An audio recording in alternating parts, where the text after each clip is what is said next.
Lo primero que nos vamos a plantear son dos cuestiones, ¿vale? Ahora ya la primera no tiene tanto sentido, pero aún así vamos a hablar de ella. Es el lenguaje inclusivo. Tenéis que tener en cuenta que el lenguaje no es neutro, no es algo volátil. Al final lo que hace es encerrar una visión del mundo, ¿no? Es una cosmovisión. Por lo tanto, puede contener prejuicios y tenemos que utilizarlo al revés. Tenemos que conseguir que sea un elemento integrador y una herramienta inclusiva. ¿Por qué os digo esto? Porque con la anterior administración teníamos siempre la discusión de personas con diversidad funcional, que es verdad que es una terminología que se empleaba o que emplea fundamentalmente una pequeña parte del movimiento de vida independiente, pero que no es representativa de lo que quiere la mayoría de las personas con discapacidad. Es el derecho de autodenominarse, ¿no? Con la clínica jurídica que os mencionaba antes, Luis, hicimos un estudio normativo y también una encuesta de opinión, ¿vale? Precisamente para apuntalar esto. O sea, si yo me llamo Pepe, no me llames Elena, ¿vale? O Juanito, o como quieras, ¿vale? Llámame como yo quiero llamarte. Y al final esto tiene un sustento jurídico que está en la Convención.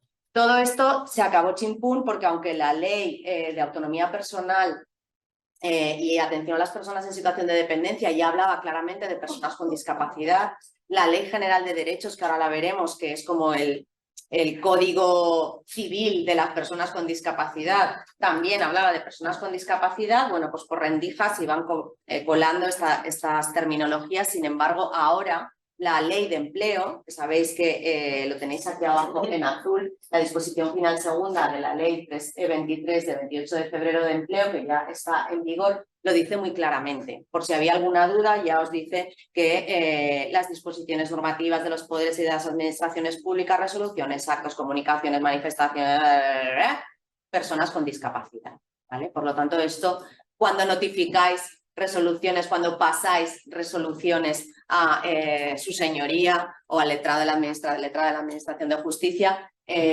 sabéis que si hay ahí, se ha colado por un cortapega este tema de diversidad funcional, hay que quitarlo, ¿vale? Personas con discapacidades. Bueno, como estáis también atendiendo al público, que yo soy muy consciente de que llegamos todos allí, venga, no sé cuántos, tal, el letrado, la otra, la vecina, yo que vengo, que quiero una pudacta, que no sé qué, vale. A veces se nos va como un poco, ¿no? El lenguaje, ¿no? Bueno, pues cuando tengamos a una persona con discapacidad en nuestro mostrador o en nuestra mesa de atención, porque he visto que también hay trabajadoras sociales, vamos a utilizar terminología normativa, ¿vale? Vamos a utilizar, no vamos a hablar de minusvalía, que hay personas con discapacidad que todavía dicen, no, es que claro, mi hijo minusválido, pero chica, pero tu hijo vale menos que su compañera de pupitre, ¿vale? O sea, toda esta terminología que tiene una connotación peyorativa o negativa la vamos a desterrar no solo por imperativo normativo, sino también de justicia social. Entonces, ya os ha explicado Luis muy sucintamente qué es la discapacidad, y la discapacidad no se padece, no se sufre, ¿vale? O sea, vamos a intentar interiorizar toda esta serie de conceptos y las personas con discapacidad son personas. Y punto, ¿vale? Muy bien.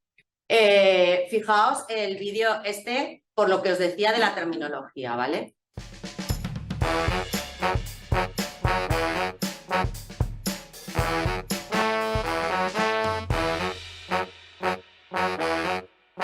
Nos han dicho que venimos de Mongolia. O que vamos tarde a los sitios. Otros, intentando no molestarnos, Nos dicen que estamos enfermos.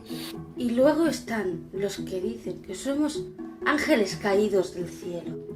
o que un cromosoma de más nos hace mejores personas. Pero cuidado, Nada de esto es cierto. el nombre que ponemos a las cosas Determina cómo las vemos. Si quieres referirte a nosotros, Usa personas con discapacidad. personas con discapacidad. personas. Persona. ¡Wow! ¡Wow! Sorpresa, somos personas. Somos personas. Personas con una particularidad. Y atentos y atentas, que aquí viene lo importante. Con discapacidad. Cuando dices persona discapacitada, lo simplificas. Nos discapacitas para todo. Y nosotros no estamos discapacitados todo el rato. Depende del entorno. Una persona con discapacidad física está en situación de discapacidad cuando hay escaleras. En cambio, si hay ascensor, deja de estarlo. Para que las personas con discapacidad intelectual dejemos de estarlo, Podéis, por ejemplo, Tener un poco más de paciencia. Ayudarnos solo cuando os lo pidamos. O a hablarnos como lo hacéis con los demás. pero, el paternalismo y la condescendencia. No nos ayudan a nada. Naturalízalo. un apunte más. Cuando vayas a referirte a una persona sin discapacidad, Di, por ejemplo, Personas sin discapacidad. personas normales somos todos. Somos todos. Todos Todos. Todo. O nadie. ¿Vale? El concepto este de la normalidad que está, ¿no? Bueno, pues todos somos personas.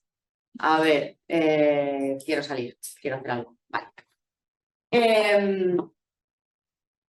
Bueno, partiendo de estas premisas, ¿vale? Que al final, como os digo, pues son más importantes de lo que creemos, cuando sobre todo estamos atendiendo a una persona. Ahora vamos a hablar un poco de en sí qué es el concepto de discapacidad. Vamos a hacer una pequeña evolución normativa para que entendáis en qué momento, en qué punto estamos ahora. Hemos pasado del modelo médico al modelo social y lo hemos hecho a través de la norma. Vamos a destacar la esencialidad del concepto de barrera. Ya habéis oído que decía uno de los chicos, cuando una persona que tiene movilidad reducida va en silla, está en situación de discapacidad cuando hay escaleras, ¿vale? Entonces vamos a hablar de la esencialidad de ese concepto de barrera. Y lo más importante, vamos a hablar del enfoque que preside toda la normativa en relación, de discapacidad, que es el enfoque de derechos humanos. ¿Qué era el modelo médico? En el modelo médico la discapacidad se entendía como enfermedad, ¿vale? Por eso tenemos muchas trifulcas en esta tarea de acción propositiva e interlocución política cuando elaboramos conjuntamente normas. Enfermedad. No, pero lo de la discapacidad ya lo hemos puesto, que hemos puesto lo de enfermedad. No, es que no es lo mismo. O sea, una persona con discapacidad no está enferma. Está enferma cuando coge una gripe o la escarlatina, pero solo por tener la discapacidad no está enferma. Enfermedad y discapacidad son conceptos diferentes y deben de tener una cobertura y una protección distinta, ¿vale? Por lo tanto, se entendía como era un problema médico, que era un problema propio de la persona, ¿vale? Perdona, estás enfermo, tú, ¿qué quieres que haga? No sé, bueno, yo te puedo ayudar, una paguita, unos cuantos, ¿vale? Pero el problema es tuyo. Y por lo tanto esto genera un sistema de beneficencia del que nos ha costado mucho salir y que ahora lastra muchos de los discursos, porque las personas con discapacidad son las subsidiadas, las que cobran una paguita, las que no tal, o cobran 4 o 5 paguitas. Ojo, cuidado, porque bueno, al final el tema de la compatibilidad o incompatibilidad de prestaciones sentado por la Ley General de la Seguridad Social es como que eso no existe. O sea, tú eres persona con discapacidad y puedes cobrar 5 cosas a la vez. No, ¿vale? Eso es una leyenda urbana. Por lo tanto, el sistema de beneficencia suponía esta dependencia absoluta de la persona con discapacidad del Estado, de esas subvenciones, era este concepto, ¿vale? Y por lo tanto no anulaba también todo lo que se refería a la autodeterminación, a la autonomía personal. ¿Qué pasa cuando nos damos cuenta de que esto, o sea, no podemos seguir con este modelo arrastrado de las guerras napoleónicas? O sea, el que haya ido a París, habéis ido a París, habéis visto el Hospital de los Inválidos, este fantástico edificio decimonónico, se creó precisamente para los soldados de las guerras napoleónicas que ya no iban a poder prestar nunca más servicio y ahí estaban, ahí apartados, y desde ahí hasta todas las obras de Dickens, de los niños en orfanatos con discapacidad que no los quería nadie, bueno, pues esto de vamos a limpiar las calles, ¿no? Un poco este era el concepto. Bueno, pues afortunadamente esto va evolucionando, ¿vale? Y aparece el modelo social de la discapacidad, que no es de ayer, pero tampoco es de hace tanto. ¿Vale? Pues, acordaos de estos movimientos sociales de las universidades americanas, de Berkeley, os suena todo esto, ¿no? De los prejuicios raciales, los primeros movimientos feministas, pues el movimiento social de la discapacidad va un poco aparejado a esas nuevas concepciones sociales y por lo tanto vamos avanzando hacia este nuevo modelo social que centra el objetivo en la completa inclusión de las personas en la sociedad. Fijaos la diferencia entre integrar e incluir, ¿vale? Como lo de la huevera, cuando hay huevos de... Sí, están todos integrados, pero ahí el que es todos blancos y uno marrón, que se ve bien, ¿vale? Ahí, potente. Cuando todos los huevos son blancos, a mí me da igual que seas lesbiana, persona con discapacidad, toda la diversidad que os podáis imaginar, ¿vale? Todos somos iguales. La discapacidad, por lo tanto, no es un atributo de la persona, es un conjunto de condiciones, como os ha explicado Luis, muchas de las cuales se crean por el contexto o por el entorno social. Y este es el concepto de barrera, ¿vale? Que interacciona con las condiciones de la persona y que, por lo tanto, da lugar a la discapacidad. Por lo tanto, cuando hablamos de políticas públicas e inclusión, porque nosotros, como os ha explicado también, somos un agente de interlocución política, la inclusión requiere la introducción de cambios sociales para suprimir barreras. Pero en el ámbito de la política esto no es ja, me parto el pecho. No, esto es una cuestión de derechos humanos, ¿vale? Entonces, igual que os explicaba lo de la pirámide, Luis, respecto del CERMI, todos que habéis tenido vuestro bloque de derecho ahí en las oposiciones, sabéis muy bien que los derechos humanos son la cúspide de la pirámide de derechos. No hay nada por encima de los derechos humanos porque son los que nacen de la condición de la persona, solo por el mero hecho de ser persona. Por lo tanto, esto lo tenemos que tener muy en cuenta cuando se trivializa según qué cosas. Trivializan según qué cosas. No estamos hablando de me gustaría, podría ser, no, es porque son derechos humanos, ¿vale? Esto, como os decía, empieza en esta década de los años 60, ¿vale? Pero la Constitución tiene algo de este modelo social. Bueno, pues en términos generales veis que las disposiciones que se refieren a la discapacidad están recogidas en estos artículos que también os sabéis seguro. El 9.2, el 10.1, la dignidad de la persona, fundamental. El 14, la cláusula de no discriminación, igualdad de trato y no discriminación. Y el 49, que ahí estamos peleando ya 1000 años para que se cambie porque habla de tratamiento y rehabilitación de minusválidos, no sé qué, y tiene todavía esos matices de subsidiación, como un gustillo amargo antiguo, ¿vale? Entonces, bueno, el CERMI está interlocutando con los grupos políticos, parecía que iba a salir, luego llegó ahí otro mare magnum de cosas que impidió que se llegara a un acuerdo, pero la idea es que tengamos una redacción de ese artículo ajustada a lo que realmente es la normativa española, comunitaria y, por supuesto, internacional, ¿vale? Tenemos que tener muy en cuenta el principio de la dignidad humana. Esto es fundamental, fundamental. Sabéis que otro articulito de la Constitución, ¿vale? Las normas relativas a los derechos fundamentales y a las libertades que la Constitución reconoce se interpretarán siempre de conformidad con la Declaración Universal de Derechos Humanos y tratados y acuerdos internacionales sobre las mismas materias, ¿vale? Ahora veremos cuál es el tratado fundamental de derechos humanos que afecta, que reconoce al colectivo de la discapacidad. ¿Por qué os digo que es importante? El que os tragáis juicios, si vais a los juicios, estaría muy bien que pudierais en algún momento, ¿no? Esto que nos vemos en los bares, contarme, ostras, sí. Pues los letrados y las letradas ya lo dicen, es verdad, interpretan de conformidad a el artículo 10, lo citan, lo relacionan con la Convención de Derechos de las Personas con Discapacidad, ¿vale? Esta es un poco la técnica jurídica que todavía algunos actores jurídicos tenemos que aprender. Afortunadamente el Tribunal Supremo ya tiene un montón de sentencias con este tipo de construcción jurídica, ¿vale? Ya yo me acuerdo, menos mal que no hay ningún magistrado o magistrada en esta sala, pero cuando empezaba, porque la convención ahora veréis de qué fecha es, no os lo adelanto para que... Pero yo me acuerdo que a mí me decían, a mí no me hable usted de la convención y hábleme del Código Civil. Y yo era como de, ay, que me está entrando un algo, escúcheme, ¿cómo que no? ¿vale? O sea que el camino no ha sido fácil porque estábamos muy ceñidos al corsé de la normativa española, que por aquel entonces tampoco es que fuera muy brillante, ¿vale? Pero no estábamos acostumbrados a trabajar así, a tirar de lo que el derecho internacional nos regala, ¿no? Porque en el caso de los derechos humanos siempre tener una convención es un regalo jurídico.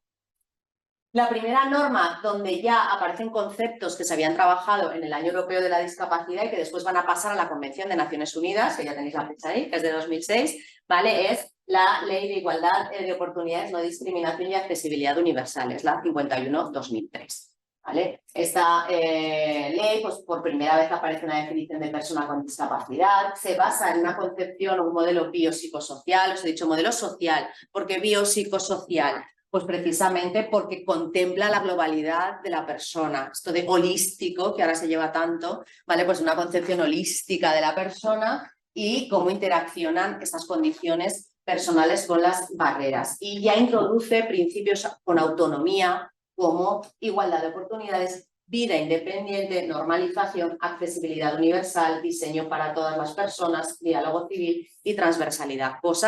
Principios que eran ajenos totalmente al derecho nacional, ¿vale? Por lo tanto, cuando se consagra el modelo social, se positiviza ese modelo social que ya los actores y los agentes sociales estaban reclamando. En la Convención de Derechos de las Personas con Discapacidad, ¿vale? Es de 2006, nosotros depositamos el instrumento de ratificación en 2008, por lo tanto ya el 3 de mayo de 2008, que es cuando conmemoramos el Día de las Personas con Discapacidad, bueno, pues ya estaba o sea, el Día de la Convención ya estaba en vigor. Por eso os decía que sorpresa, y os estoy hablando, estamos en 2023, imaginaos, si os estoy hablando de hace años, y cuando tú en 2000, no lo sé, 15, 14, 16, todavía en una sala de vistas te decían esas cosas, era descorazonador cuanto menos. Afortunadamente ahora, tanto los jueces, juezas, magistratura, tienen una formación muy diferente, ¿vale? En materia de derechos humanos, en materia de discapacidad, y se nota, se ve, se lee en las sentencias.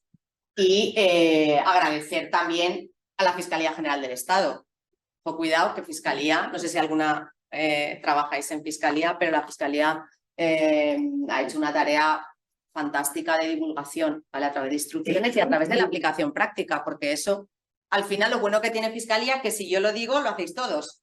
Esto ya os lo sabéis. Entonces, cuando se mandan las instrucciones, no te vas a encontrar un fiscal que de repente te diga, ay, pero esto, no, ¿vale? Esta es el posicionamiento de la Fiscalía, que al final actúa como defensor, vela por los derechos de las personas con discapacidad en los procedimientos civiles y también en los penales, es una de sus funciones según el estatuto, ¿vale? Por lo tanto, yo he hecho una tarea muy importante de aplicación práctica del derecho, que muchas veces además sabéis que son como, no os diría que un equipo, pero tienen esta complicidad, ¿no?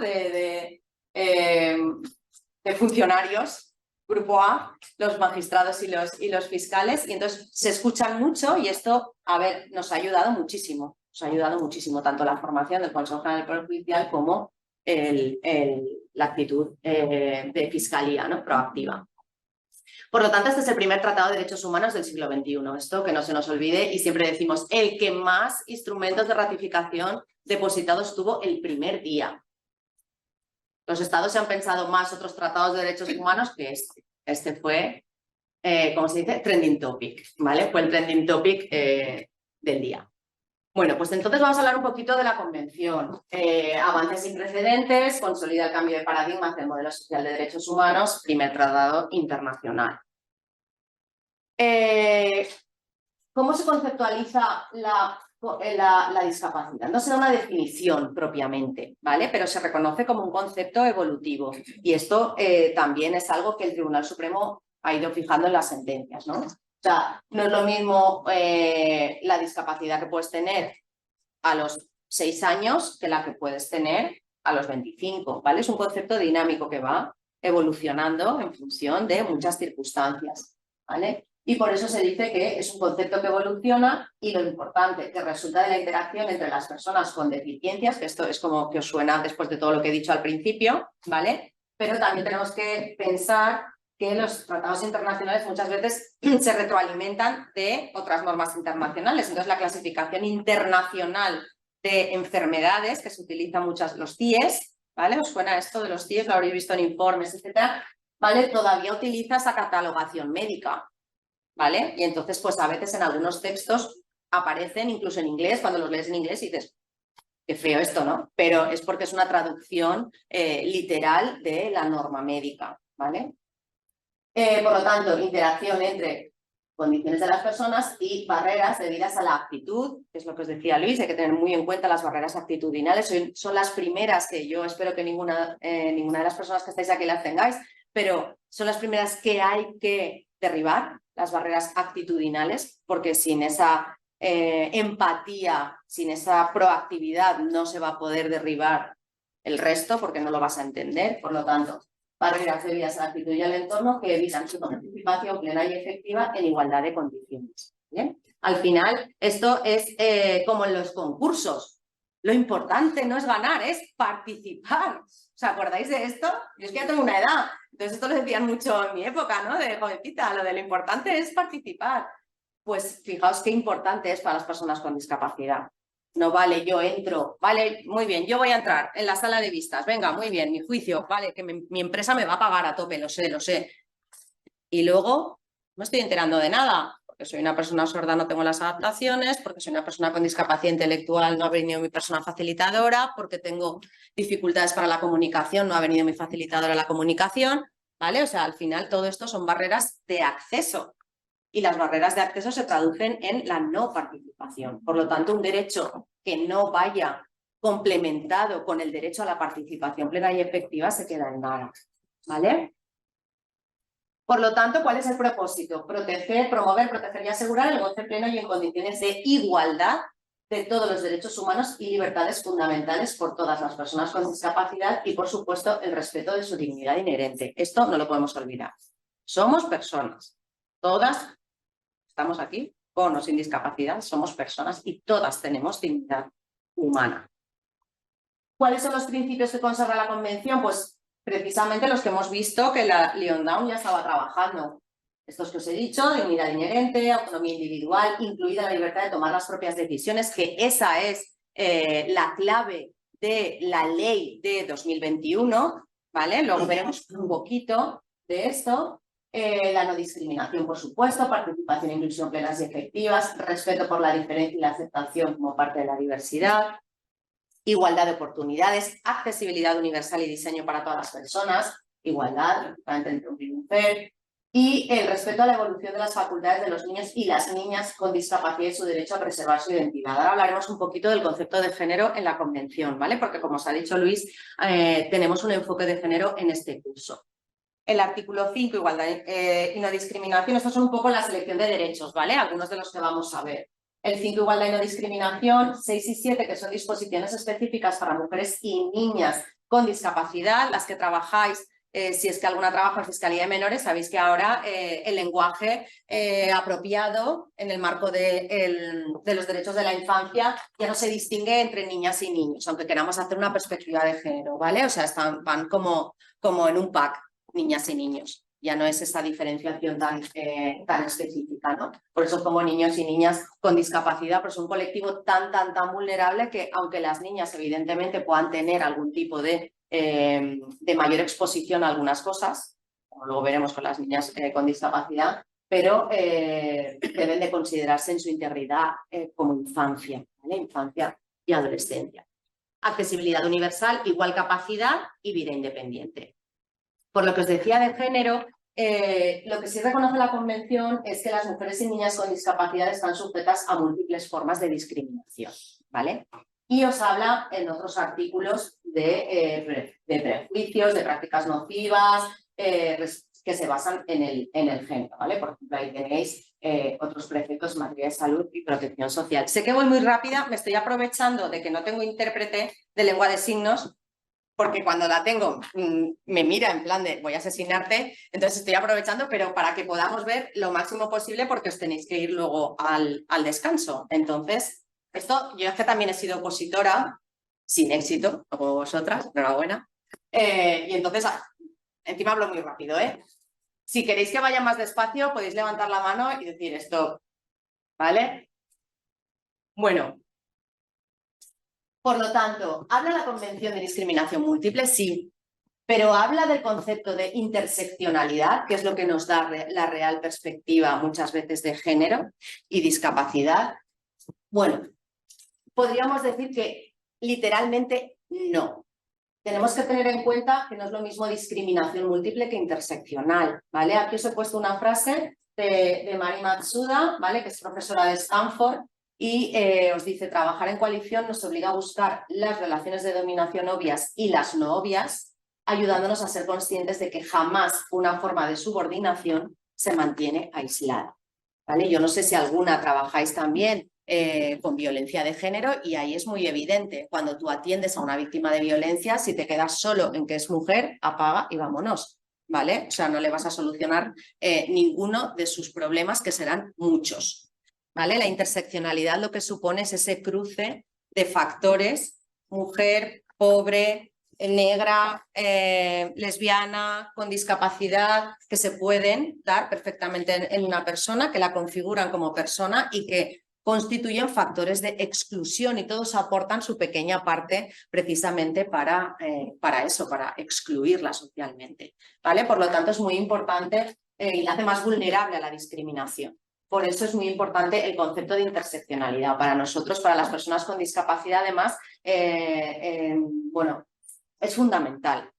La discapacidad y el género es una bomba de relojería, es un binomio perturbador, como decimos, ¿no? Como el de pobreza y discapacidad. Son condiciones que van en un porcentaje muy elevado anudadas, aparte de otras que pueden existir, ¿vale? Pero para nosotros, de hecho, el posicionamiento de Fermi estatal y que nosotros también defendemos aquí y que le hemos puesto nombre, ¿no? El de mujeres en los márgenes. Para nosotros, las mujeres con discapacidad han estado siempre en los márgenes, no han estado ni siquiera dentro de la olla del movimiento feminista, ni siquiera para las propias mujeres han sido visibles, ¿vale? Este año es la primera vez que se ha hecho una estadística propiciada también por la anterior directora general del Instituto de la Dona, de les Dones, donde salen a la luz por primera vez datos estadísticos sobre violencia en mujeres con discapacidad, ¿vale? O sea, siempre las grandes olvidadas,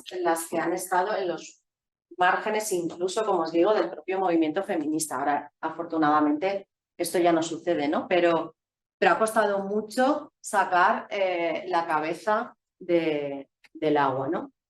¿Cuáles son las amenazas, por ejemplo, para las mujeres con discapacidad? En general para las personas con discapacidad, pero esto se hace mucho más evidente para las mujeres con discapacidad. La pervivencia de roles paternalistas y de sumisión, especialmente en materia de derechos sexuales y reproductivos. Esto daría para otro curso, ¿vale? El tema de la maternidad, el tema de la autodeterminación, el tema de relaciones sexuales, en fin, todas estas historias darían perfectamente para otro curso.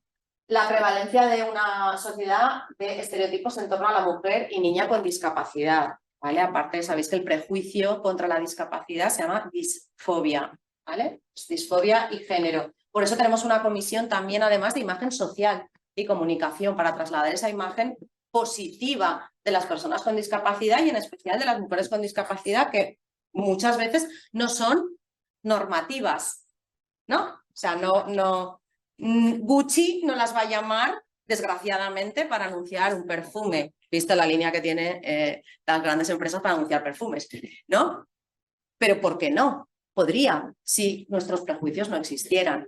Es una mujer como cualquier otra, ¿vale? Pero es verdad que no entra en los estándares normativos que nos impone la sociedad. Y luego discursos basados en prejuicios que dificultan la inclusión, ¿vale? Por eso os decía que incluso empezando por el lenguaje tenemos que tener mucho cuidado, porque es verdad que los mensajes de odio están escalando. Bueno, hace 2 años estábamos en el ranking. Bien, éramos los que más discurso de odio y las que más discurso de odio generábamos, ¿no? Según el ministerio, pero este año la verdad es que, Luis, no sabemos cómo hemos quedado. No está la estadística. No sabemos cómo estamos en la estadística de delitos de odio, no la publica el ministerio. Que hace 2 años estábamos los primeros. Digo. Sí, este año a finales del 22 ha bajado un poco.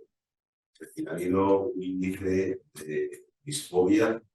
En disfobia hemos bajado. En disfobia, delitos de odio de capacidad menor que la última vez. Menos mal, porque en delitos de odio hemos escalado, pero si nosotros hemos bajado, no consuela. Bueno, en cualquier caso, oportunidades, empoderamiento de mujeres y niñas y sobre todo las acciones de formación específica, ¿vale? Es muy importante. Bueno, y ahora vamos a hablar de esos 4 derechos de especial impacto que creo que debéis de un poco tener presentes para vuestro ejercicio profesional. Os pongo esta viñeta de Mafalda, que como veis es muy expeditiva, ¿no? Es muy clara. Le despiertan tan profundo amor que su sensibilidad no soporta el dolor de acordarse siquiera que existen. Pobre mamá, ¿no? O sea, eso es lo que ha pasado hasta hace nada. Y lo que muchas veces sigue pasando. No lo veo. Estupendo. Así no sufro, no padezco, no. ¿Vale? O sea, la tendencia a invisibilizar la discapacidad es una tendencia que nos está costando mucho de erradicar. ¿Vale? Esperemos que lo consigamos en algún momento, ¿no? Y, sin embargo, hay muchísima gente así bonachona. Bueno, ¿no? Hay que mover un poquito, ¿vale? Para que las cosas cambien. ¿Qué derechos son fundamentales y tenéis que tener vosotros en la administración de justicia muy presentes? La accesibilidad universal y diseño para todas las personas, del artículo 9, que lleva a su vez 2 conceptos, los ajustes razonables y los productos de apoyo. Cuando hablamos de accesibilidad en la administración de justicia,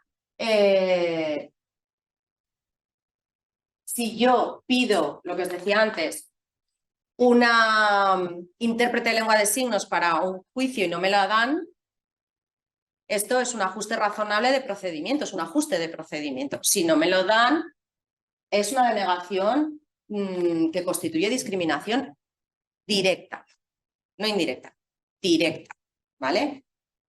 A nadie ahora en ningún juzgado se le va a ocurrir denegar esto, o sea, nadie va a denegar una ILSE, pero a lo mejor sí me van a denegar la utilización de un comunicador, de los sistemas alternativos y aumentativos de comunicación, ¿vale? Eso es discriminación directa.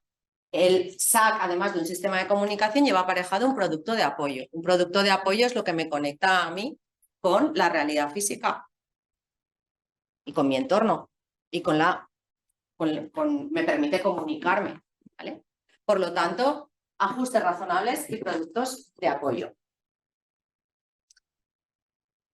Definiciones. Cuando a veces nos han dicho, pero dime exactamente lo que quieres, ¿no? En Providencias, pero ¿usted qué quiere? Porque yo le pongo esto. No, es que eso no es lo que yo le estoy pidiendo, pero ¿usted qué quiere? Bueno, pues es que podemos ir a la convención. Las definiciones están en la convención. Si yo te digo que esto me sirve para comunicarme y tú dices que no, pues vamos al artículo 2 y que lo decida el artículo 2. Si ese producto de apoyo me permite comunicarme o no, y por lo tanto es necesario y es un ajuste razonable de procedimiento. ¿Vale? El otro día, por ejemplo, en las posiciones de... Bueno, eran de gestión procesal. ¿Eran las de gestión procesal? Pues creo que eran las de gestión procesal, estas últimas que se han hecho. Una aspirante que le obligaron a quitarse el implante coclear. Porque después de mucho ir y venir le decían que bueno, que tal, que no, que eso, que parecía como un pinganillo, que era un dispositivo, que no se podía entrar con dispositivos al aula, que no sé cuántos, que... O sea, y al final, bueno, porque la persona que estaba allí vigilante y no sé qué y no sé cuántos, pues le dijo, bueno, pues te lo pones para oír las instrucciones y luego te lo quitas y si quieres pasar a una sala, o sea, toda una serie de alternativas sin ningún sentido y al final la solución era, se ha hecho bien, porque tú tienes que comunicar tu discapacidad y decir que tú vas a ir con un dispositivo al examen. ¿Por qué? Yo digo que soy persona con discapacidad si me presento por el turno restringido, evidentemente, pero yo no tengo por qué darte informes médicos de mi vida, ni tengo por qué justificarte un dispositivo que es mi oído interno. Es que es mi oído interno, es que yo no es que lo utilice para el examen, es que lo utilizo para ir a comprar, para hablar con mi madre en la cocina, para subirme a un autobús, hasta para ir al baño, oiga, lo llevo puesto, ¿qué quiere que le diga? Es que si no, ¿vale? Y esa es la discusión que teníamos y que ya ha resuelto la OADIS.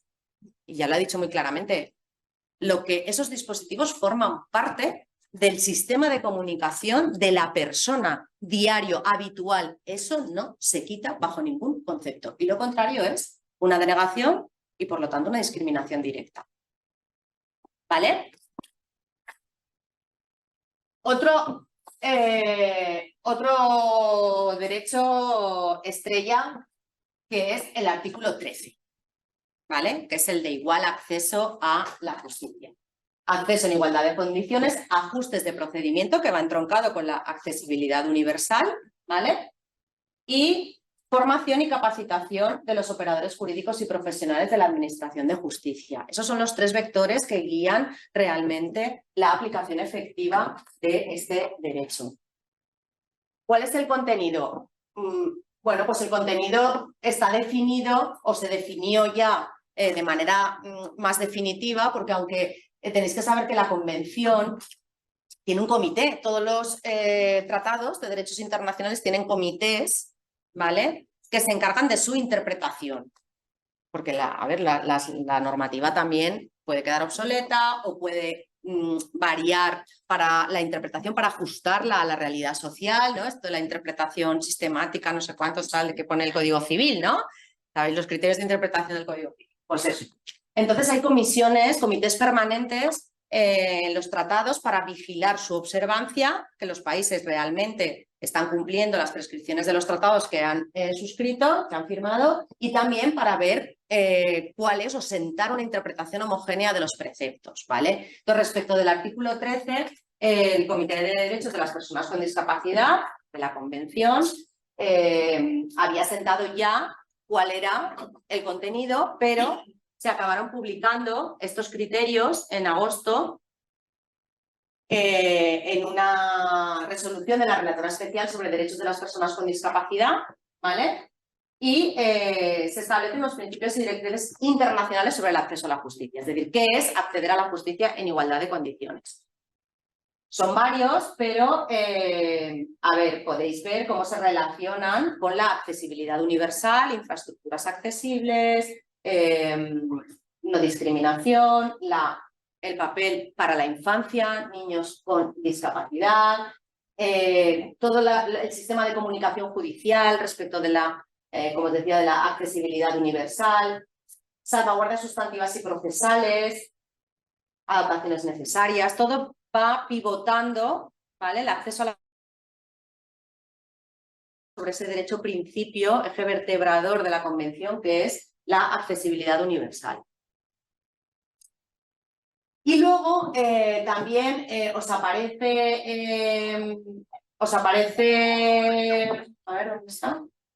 Vale, los mecanismos de seguimiento y la sensibilización e información que aborden los derechos de las personas con discapacidad para aquellas personas que trabajáis en el sistema judicial, ¿vale? Por lo tanto, ahí tenéis básicamente los pilares del contenido del derecho. En España hay algo similar a esto, hay algo que obliga a la Administración de Justicia a esto, por lo que os decía de usted dígame el Código Civil y no me diga la Convención. Pues yo el de la Convención ya me lo sé, pero ¿qué puedo decir si me pregunta su señoría? ¿Y qué normativa nacional está usted aplicando, letrada? Pues mire, estoy aplicando el artículo 5 de la Ley General de Derechos de las Personas con Discapacidad y le estoy aplicando aquí el artículo 20 bis y el artículo 20 ter de la Ley 11/2003 del Consell, ¿vale? Que es la que aprueba el Estatuto de las Personas con Discapacidad. Es una ley autonómica que además se modificó a instancias del CERMI, hicimos un trabajo en Cortes fructífero Y estos dos artículos están introducidos a instancia nuestra, de manera que todas las garantías relativas a principios de igualdad de oportunidades, no discriminación y accesibilidad se aplicarán también en el ámbito de la administración de justicia. ¿Vale? O sea, que no tenemos que irnos muy lejos para ver reconocido este derecho. Otra de las patas que enlaza con el siguiente derecho que vamos a ver es la de la Ley 8/2021 y el impacto que ha tenido. ¿Por qué? Porque con esta ley podemos hablar efectivamente de accesibilidad universal e igual acceso a la justicia y, por fin, de sistemas de apoyos. ¿Vale? Vamos a el concepto estrella ahora mismo en la discapacidad, si algunas estáis en algún juzgado especializado lo sabréis, es la provisión de apoyos. ¿Vale? Hemos cambiado, ha habido un giro copernicano en la jurisdicción, o sea, en la normativa procesal y sustantiva respecto a la capacidad de las personas. ¿Vale? Por eso os lo pongo aquí. ¿Con qué se relaciona la Ley 8/2021? Se relaciona con la accesibilidad universal y el igual acceso a la justicia. Se ha reformado la Ley de Enjuiciamiento Civil y la Ley de Jurisdicción Voluntaria. Por lo tanto, todas aquellas medidas de las que hemos estado hablando, de productos de apoyo, ajustes de procedimiento, accesibilidad universal en general, ¿vale? Física también, de infraestructuras, de entornos, se relacionan con esta ley, pero sobre todo la igual capacidad jurídica que ha permitido reformar el Código Civil y también la ley de jurisdicción voluntaria para cambiar los procedimientos que antes se llamaban de modificación de la capacidad a provisión de apoyos, ¿vale?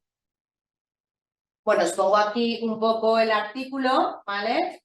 Para que veáis, se realizarán las adaptaciones y los ajustes que sean necesarios. ¿Cuáles son los avances en ese modelo de justicia accesible e inclusiva? Que esperemos que el nuevo Consell apuntale, ¿no? Que nos acompañe en esta legislatura para apuntalar este modelo que ya empezamos en la anterior. Bueno, pues sabéis que existe ya en la Ciudad de la Justicia desde 2021 un servicio público de personal facilitador, ¿vale? Que podéis solicitar cada juzgado a través de las unidades de asistencia social, ¿vale? Del protocolo que tienen en la web. ¿Qué tenemos en mente? Y ya se propuso la anterior consellería y esperamos conseguir durante esta legislatura una orden marco del sistema público de apoyos a las personas con discapacidad. De manera que ya no nos vais a tener que preguntar, pero oiga, ¿usted qué quiere? No, mire, yo soy una persona con parálisis cerebral, utilizo este método de comunicación y mis circunstancias son esta, la otra y la vecina. Muy bien. Y entonces tú vas al juzgado, o sea, tú vas a la orden marco y dices, ah, sí, vale, me está pidiendo lo del artículo tal, de tal, que está en el anexo pascual. ¿Vale? O sea, el borrador de la orden ya lo hemos redactado, toda la exposición de motivos, parte del articulado, entonces es un trabajo que está muy avanzado y que confiamos que, pues, que la administración nos respalde y pronto veamos esa orden que al final no hace sino desarrollar tanto la Ley 8/21 como la Ley 11/2003 aquí en la Comunidad Valenciana, ¿vale? O sea, que tiene un soporte legal que le da cobertura perfectamente, no hay que hacer ningún encaje de bolillos para publicar esta orden. Y nos facilitaría el trabajo a todo el mundo, ¿vale? Tanto a personas usuarias como a la Administración de Justicia. Bueno, esto supongo que os suena, ¿vale? La traducción a lectura fácil de las sentencias, ya es un proyecto piloto también, que ya no lo es, ¿vale? Que ya se están traduciendo sentencias a lectura fácil, que se empezó en Castellón, y también tenéis los pictos, ¿vale? Supongo que eso, no sé si os suena, el método son todos sistemas alternativos. La lectura fácil no, la lectura fácil no es un SAC, no es un sistema alternativo, pero los pictogramas sí, ¿vale? Entonces, por ejemplo, en lectura fácil, ¿puedo tener una sentencia que diga los derechos que conservo? ¿En qué puedo decidir yo? Bueno, pues la lectura fácil, sí, la ley española obliga al juez a dejar por escrito cada una de las cosas que puedo hacer por mí mismo. O sea, al final la lectura fácil es eso, es fácil. O sea, para las personas con discapacidad intelectual, cognitiva, Sí, pero para personas mayores, para personas extranjeras, es decir, es un sistema muy válido de comunicación y que garantiza, sobre todo lo que tenéis que tener en cuenta es que aquí estamos garantizando derechos fundamentales. Cuando vosotras notificáis una resolución, ojo, cuidado, es una responsabilidad grande, no la firmáis, pero hay una parte que firma y una parte que notifica. Estamos ante derechos fundamentales de la Constitución, ¿vale?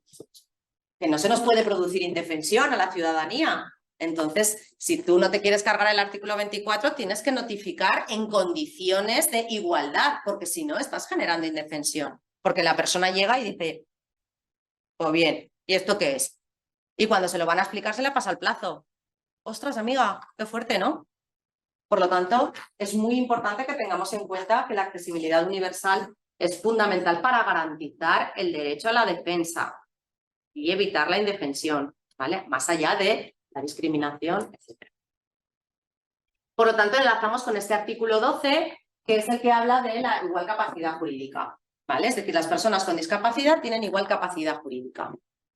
Actúan igual y solo si necesitan apoyos para ejercerla, se adoptarán, ¿vale? Por lo tanto, autodeterminación, voluntad, deseos y preferencias de la persona, hay que atender a eso, hay que intentar conocer qué quiere la persona. ¿Tú quieres que te pongan una curatela? No. ¿Por qué? Porque yo puedo perfectamente manejarme así, asá o allá. O, vale, muy bien, sí, hemos decidido que la curatela, pero ¿tú quién quieres que sea tu curadora, tu persona curadora? ¿Tu hermana Paquita o tu primo Alberto? Pues yo quiero que sea mi primo Alberto, porque mi hermana Paquita vive en Formentera. No le veo el pelo. Esa persona puede ser capaz de comunicar, exteriorizar cuáles son sus preferencias, expresar su voluntad. Esto tenéis que tener en cuenta que tiene una expansión, el hecho de la igual capacidad jurídica tiene una expansión en los consentimientos brutal, consentimientos informados en materia sanitaria, consentimientos en materia contractual.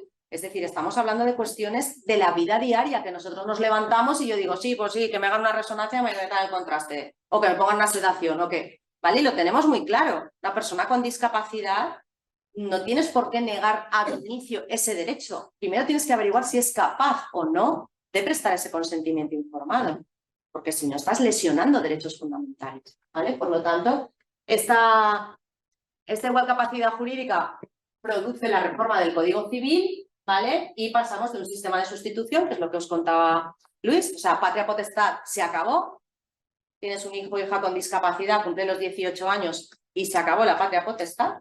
Sabéis que la patria potestad prorrogada o rehabilitada no tenía control judicial, que se presume que los padres velan por el interés de los hijos e hijas, pero bueno, a ver las ailas, ¿no? Como las meigas. Por lo tanto, tenemos que tener en cuenta que ahora no estamos en ese rol de sustituir, sino en el rol de apoyar, ¿vale?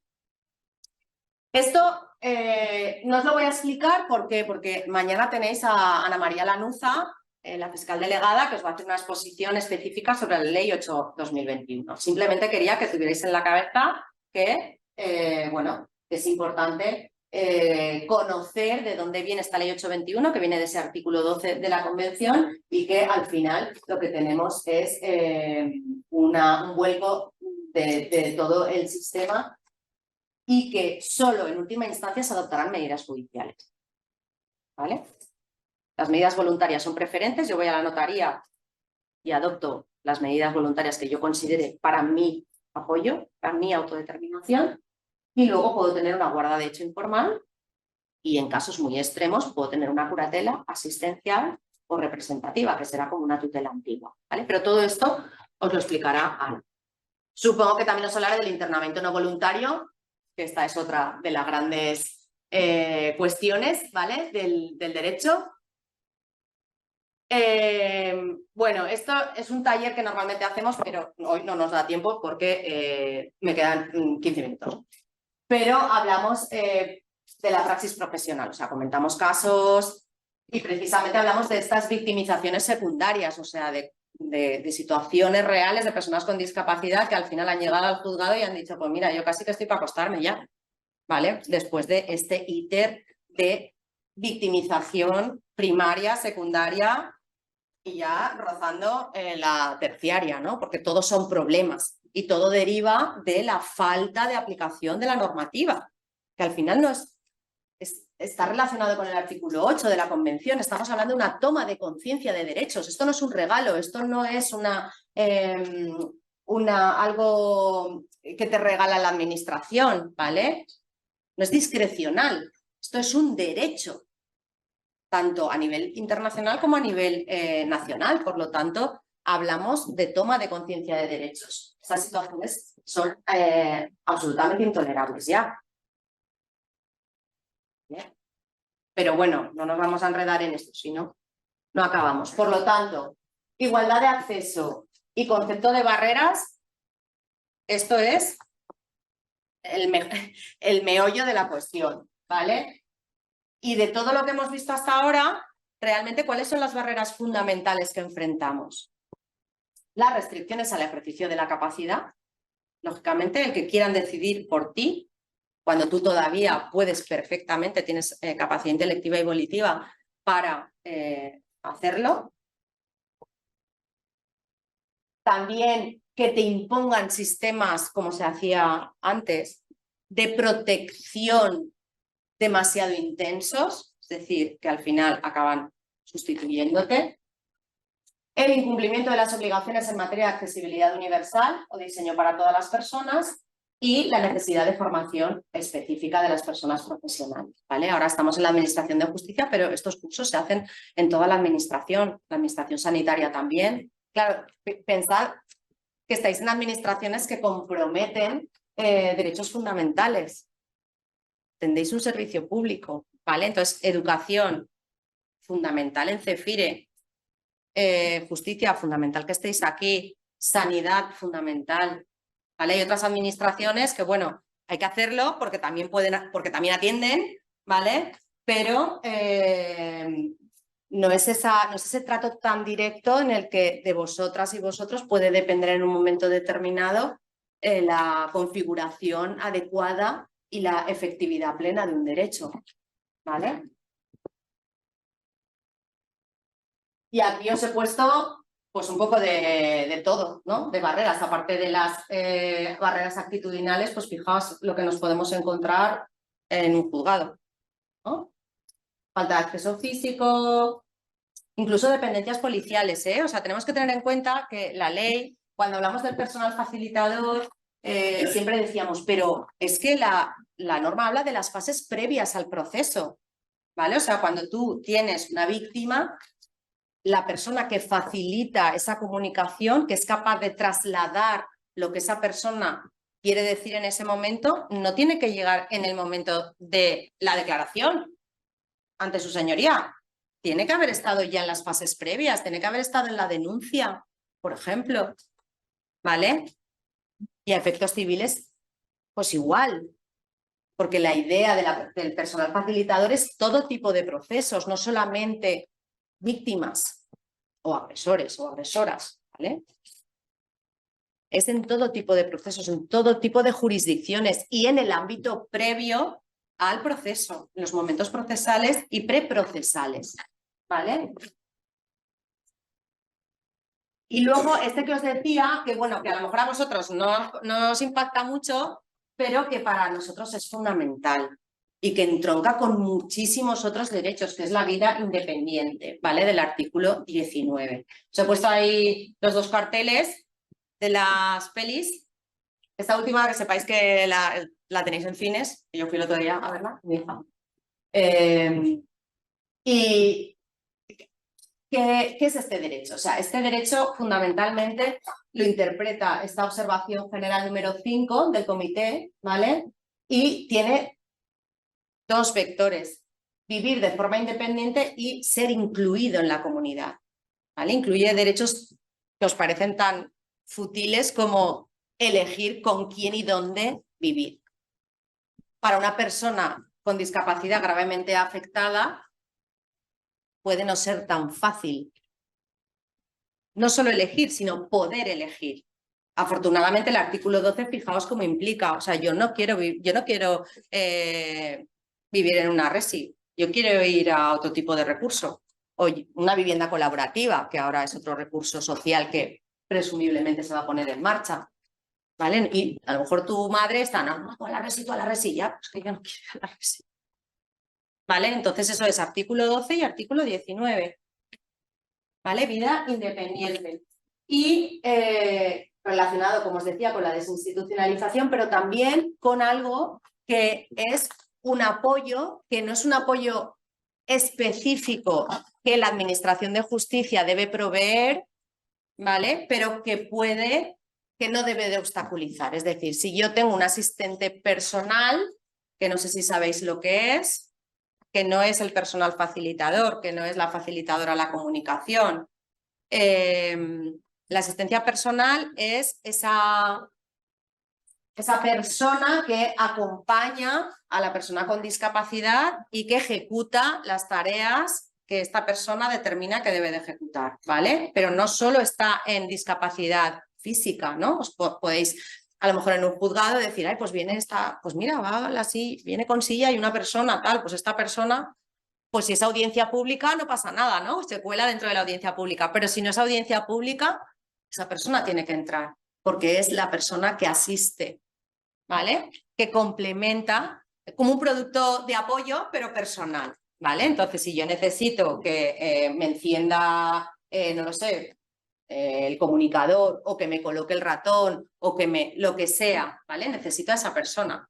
Esa persona no es mi prima ni mi vecina, es alguien que yo pago, ¿vale? Que tenemos una comunicación fluida, que tenemos un pacto, un contrato, ¿vale? Laboral, en el que él o ella sabe las tareas que ha de realizar y yo me comprometo a abonar el salario, tal cual, ¿vale? O sea, es una relación laboral. Pero esa persona de asistencia personal debe de poder entrar, es como un perro, como los perros guía, ¿no?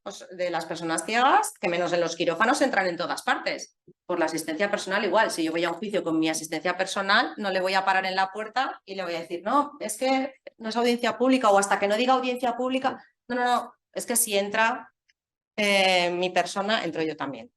¿Vale? Entonces esta figura que no debemos de confundir con una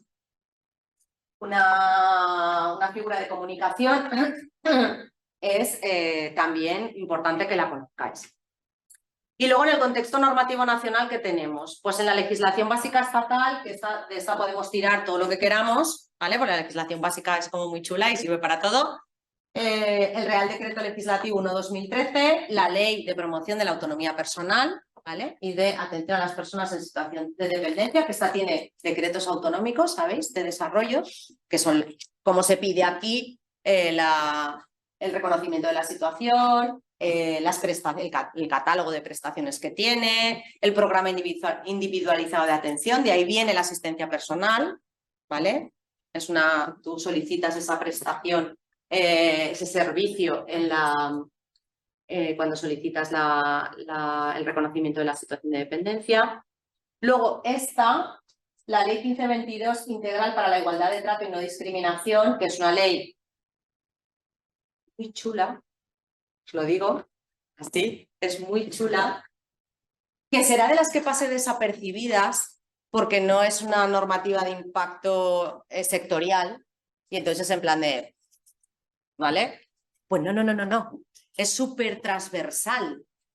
Esta ley es un mecanismo de protección frente a la no discriminación muy importante y no es farragosa de leer, quiero decir, no es el típico tocho que dices, bueno, yo sé que es importante, pero no me viene hoy. Bien. Es una ley que es que aunque se quejen de que quizá la técnica legislativa no es tan depurada como podría ser, pero las cosas que tenían que estar están, ¿vale? Y es una norma muy transversal. Y se aplicará a la Administración de Justicia, o sea que no descartéis que en un momento determinado sea trending topic y os lleguen muchos escritos citando esta norma, ¿no?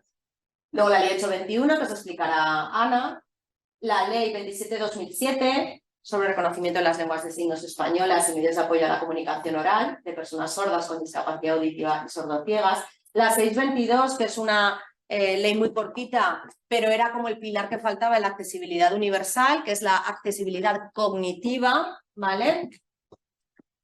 Y sus condiciones de exigencia y aplicación, pues fundamentalmente pues, se dirige a personas con discapacidad intelectual, del desarrollo, problemas de salud mental, ¿vale? Personas que tienen dificultades para conectar con el entorno. Y luego hay otras que, pues sí, claro que se habla de la discapacidad porque somos muy transversales y somos personas y estamos en todas partes, ¿no? Entonces, pues en la ley de propiedad horizontal, ya sabéis los pifostios que se montan, que si pongo el ascensor, que si tú no votas, que si lo ha pedido la señora mayor de no sé qué, ¿no? Pero es porque tiene un hijo con discapacidad, ¿no? Todos los follones vecinales, la Ley General de la Seguridad Social, por lo que os decía al principio, prestaciones específicas, ¿vale?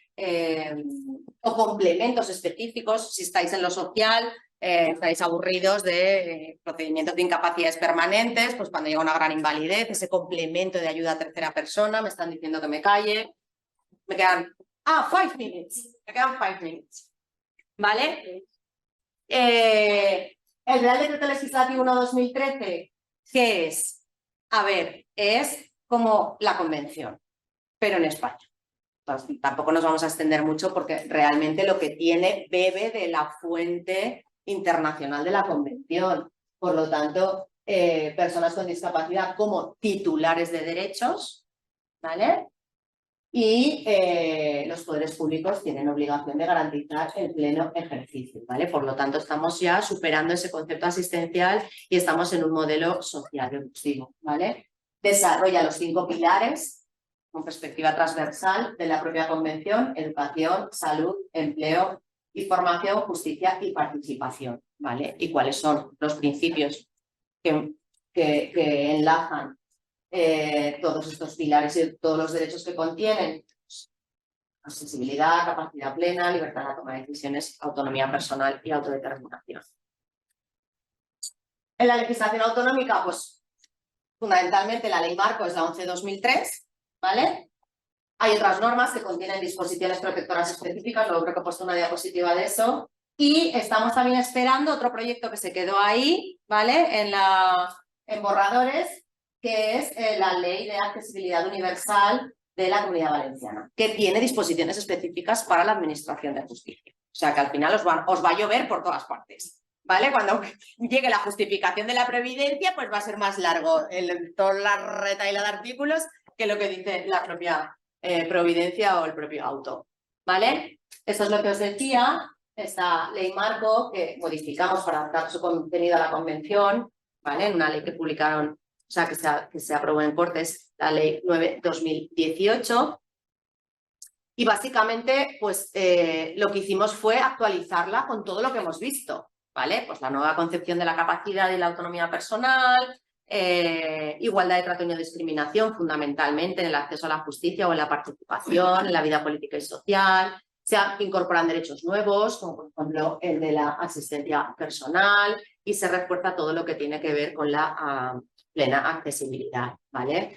Y también, como os comentaba, una imagen social ajustada, normalizada, respetuosa e inclusiva, ¿vale? Como una manifestación enriquecedora de la sociedad. Bueno. Otras normas, pues aquí tenéis cosas que se han ido aprobando, ¿vale?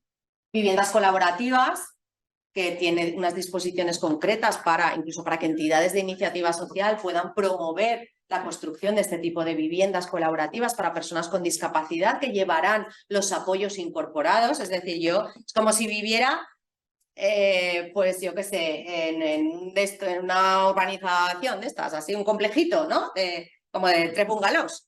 Pues lo mismo, pero personas con discapacidad y sin discapacidad, pero que las personas con discapacidad que residan tengan el acceso a los servicios directamente, o sea, con apoyos itinerantes, ¿vale? Que cubran las diferentes viviendas colaborativas.